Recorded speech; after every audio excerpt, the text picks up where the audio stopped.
Niatongoretie Bururi Guothe hari Uhandi wa Miti.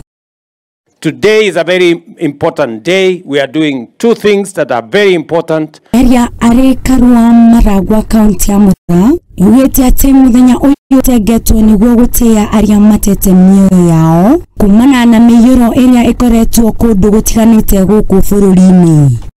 While we think and remember and commiserate with those who have been victims of floods, today we also do what we must to prevent and to deal with climate change by making sure that we do something about our environment.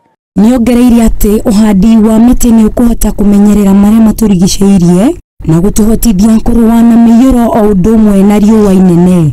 Today we also do what we must to prevent and to deal with climate change by making sure that we do something about our environment. Ma uguo niatariria ati thirikari nitanyite a Kenya Makorwo makihanda miti milioni 200 guothe Bururiini.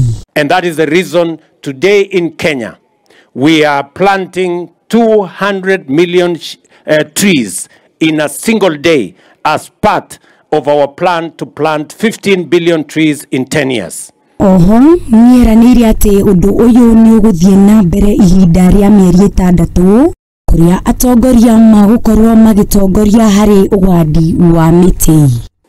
We have also said we are not just planting trees today. From Monday, this exercise will continue ministry by ministry on a daily basis for the next 6 months. Every ministry will be in charge of a day for planting trees so that we can get to a target in time and so that we can mobilize our communities, our societies to understand the importance of managing our environment. We want our development to be on a sustainable basis by making sure that as we develop with harmony with our environment. And I want to thank every Kenyan. Naona wamama wengi wamejitolea.